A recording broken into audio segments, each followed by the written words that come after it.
स्वागत है मेरे YouTube channel Amit commerce academy में। और अगर आपको मेरे वीडियोस पसंद आ रहे हों तो प्लीज चैनल को लाइक, सब्सक्राइब और शेयर जरूर करते रहें। आज हम लोग जो सेशन में स्टार्ट करने जा रहे हैं ये मेरा पर्सनली फेवरेट सब्जेक्ट है और आज का जो सब्जेक्ट है वो है इनकम टैक्स। आज हम लोग इसका एक छोटा सा टॉपिक, एक छोटा सा chapter income from house property start करेंगे। चैप्टर हालांकि इनकम टैक्स का है तो जाहिर सी बात है बहुत छोटा नहीं होगा, लेकिन इसको हम लोग 2-3 पार्ट्स में 2-3 सेशंस में कवर करने को ट्राई करेंगे। काफी सारे रूल्स हैं तो एक एक करके स्टार्ट करते हैं। सबसे पहले इनकम फ्रॉम हाउस प्रॉपर्टी होती क्या है, मतलब इस पर हमें कैसे टैक्स देना होता है, या आप कह सकते हो कि कौन सी ऐसी इनकम है जिस पर टैक्स देना पड़ता है।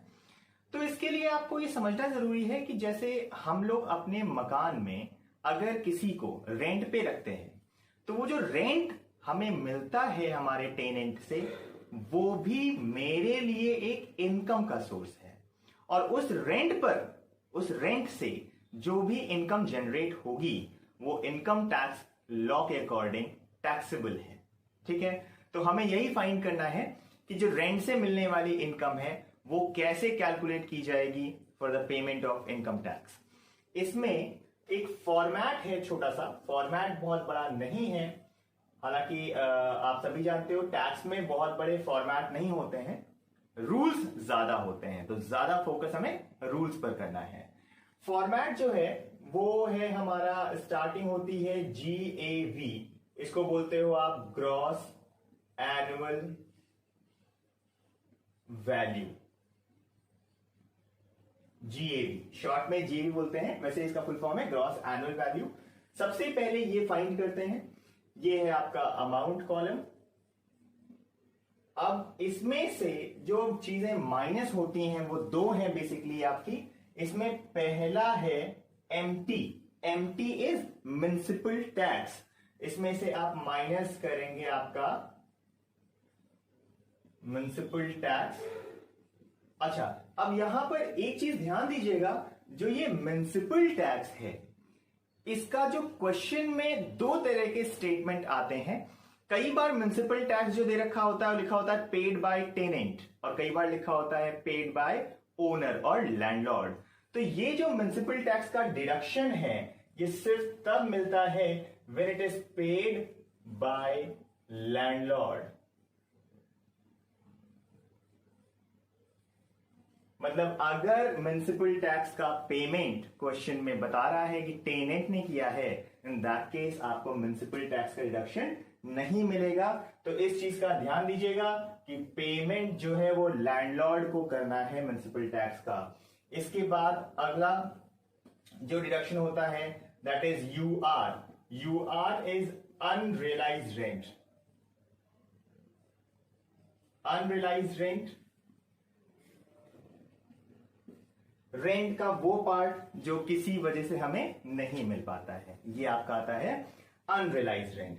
तो इस तरह आपने देखा कि GAV ग्रॉस एनुअल वैल्यू में से हमने म्युनिसिपल टैक्स और अनरियलाइज्ड रेंट ये दोनों वैल्यूज सब्ट्रैक्ट कर दी, डिडक्ट कर दी, तो हमें जो वैल्यू मिलेगी that is called AV is annual value.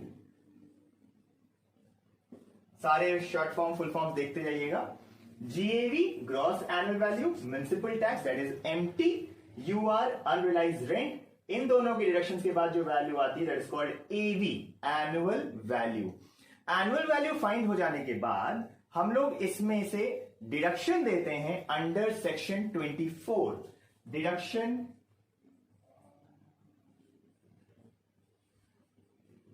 Under section 24, और अंडर सेक्शन 24 हमें बेसिकली दो डिडक्शंस मिलते हैं, जिसमें पहला डिडक्शन तो है आपका स्टैंडर्ड डिडक्शन।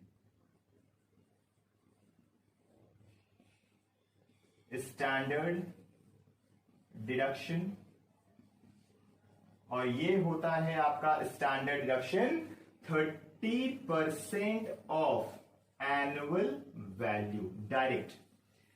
स्टैंडर्ड डिडक्शन जितना भी एनुअल वैल्यू आया होगा, इस वैल्यू का 30% डायरेक्ट एप्लीकेबल होगा। This called standard deduction. सभी को मिलता है, इसके लिए कोई एज सच रूल नहीं है कि किन्हें मिलना है किन्हें नहीं मिलना है, ये सबको देना है, कॉमन है।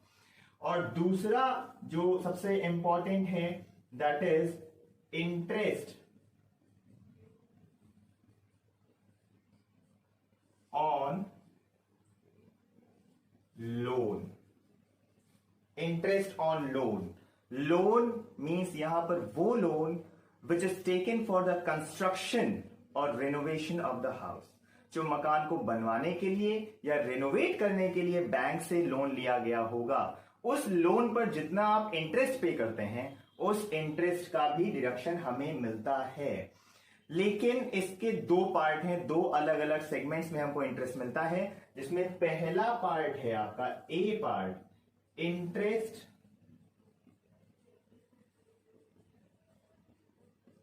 Paid in PY, PY is previous year, interest paid in previous year. जितना भी आपने इंटरेस्ट प्रीवियस ईयर में दिया होगा वो आपको यहां पर इस हेड में डिडक्ट हो जाएगा। और दूसरा जो पार्ट होता है वो है आपका interest of PCP, interest of PCP। PCP is pre construction period, PCP pre construction period.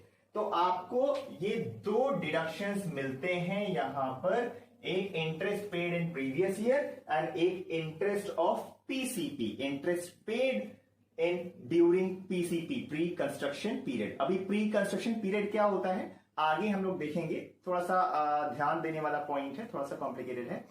तो फिलहाल अभी के लिए जो फॉर्मेट है वो फॉर्मेट हमारा इतना ही है।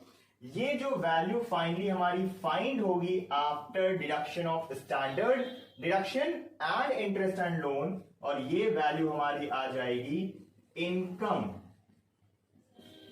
From HP।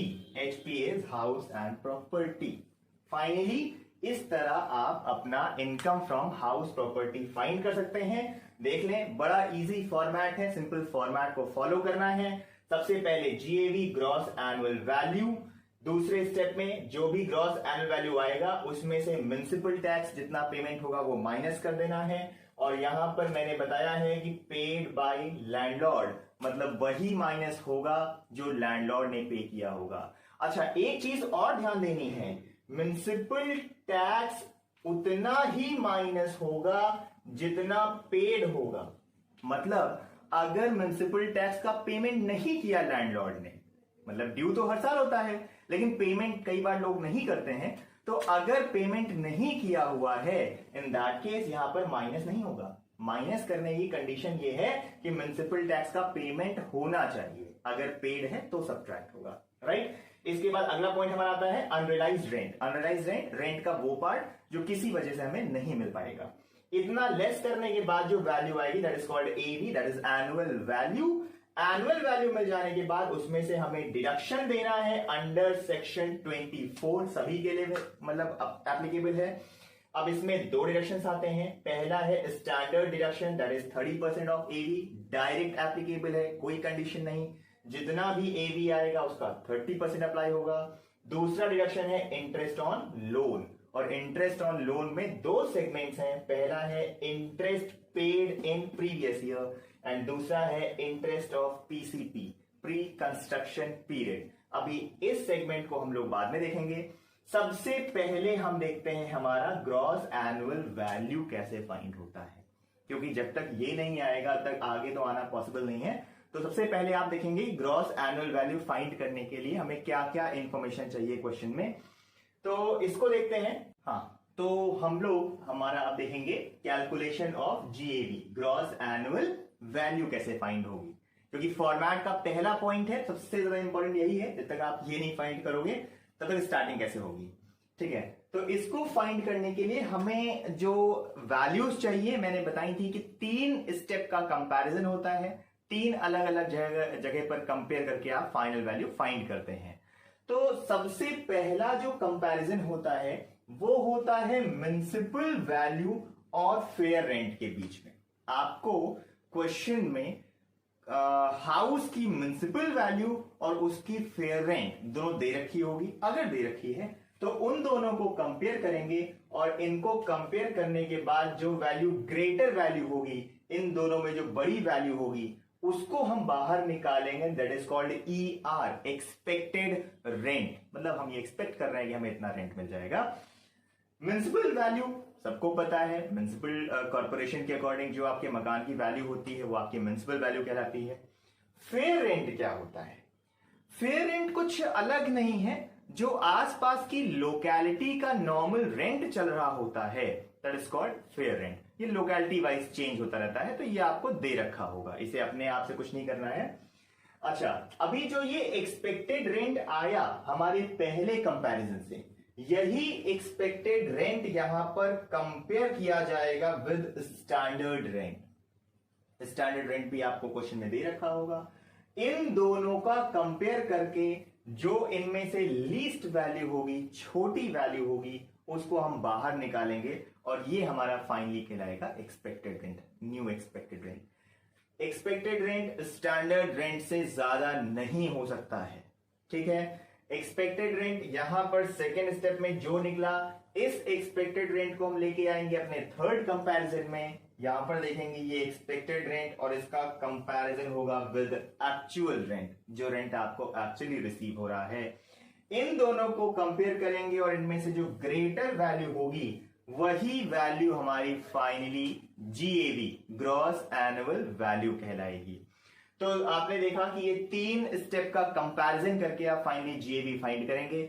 एक चीज और, अगर क्वेश्चन में बाई चांस कोई स्टेप नहीं दे रखा है, कोई वैल्यू नहीं दे रखा है, जैसे हम मान लेते हैं कि हमें फेयर रेंट नहीं दे रखा है, तो कोई बात नहीं, आपका ये वाला स्टेप खत्म हो जाएगा, सीधे म्युनिसिपल वैल्यू कंपेयर हो जाएगी विद स्टैंडर्ड रेंट। अगर मान लेते हैं क्वेश्चन में स्टैंडर्ड रेंट भी नहीं दे रखा है, तो ये स्टेप खत्म हो जाएगा, म्युनिसिपल वैल्यू सीधे कंपेयर हो जाएगी एक्चुअल रेंट से। मतलब ऐसा कुछ नहीं है कि आपको जो क्वेश्चन मिले उसमें हमेशा सब कुछ दे रखा हो, फेयर रेंट भी दिया हो, स्टैंडर्ड रेंट भी दे रखा हो। जो दे रखा है आप उससे कंपेयर करेंगे।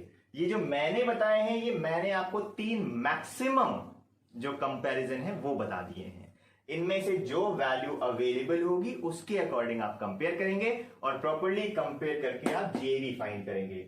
बस ये ध्यान रखिएगा कि म्युनिसिपल वैल्यू और फेयर रेंट के कंपैरिजन में हमेशा ग्रेटर वैल्यू बाहर आती है। एक्सपेक्टेड रेंट और स्टैंडर्ड रेंट के कंपैरिजन में हमेशा लीस्ट वैल्यू बाहर आती है और एक्सपेक्टेड रेंट और एक्चुअल रेंट के कंपैरिजन में हमेशा ग्रेटर वैल्यू बाहर आती है और यही ग्रेटर वैल्यू आपकी GAV, ग्रॉस एनुअल वैल्यू कहलाती है। ठीक है, तो आज के सेशन में हम लोग ने GAV कैसे कैलकुलेट करेंगे ये देख लिया और इनकम फ्रॉम हाउस प्रॉपर्टी का पूरा फॉर्मेट देख लिया। अब इस फॉर्मेट में जो मैंने पीछे बताया था उसमें ऑलमोस्ट सारी चीजें बहुत इजी हैं, सब कुछ क्वेश्चन में डायरेक्ट दे रखा होता है। सिर्फ वहां पर एक प्रॉब्लम है, इंटरेस्ट ऑन लोन। उसमें 2 सेगमेंट मैंने बताया आपको, एक आपको बताया interest on loan paid in previous year और एक उसी का बी पार्ट बताया आपको, interest paid during PCP, pre construction period. अब इसमें जो ध्यान देने वाला, फोकस करने वाला पॉइंट है वो इंटरेस्ट पेड ड्यूरिंग PCP है। PCP कैसे निकालते हैं, क्या होती है, उसका कैलकुलेशन कैसे होगा, ये मैं आपको अपने नेक्स्ट वीडियो में बताऊंगा। तब तक के लिए थैंक यू सो मच। बस आप ध्यान रखें कि अगर आपको वीडियो पसंद आई हो तो प्लीज वीडियो को सब्सक्राइब जरूर करें और शेयर जरूर करें। Thank you.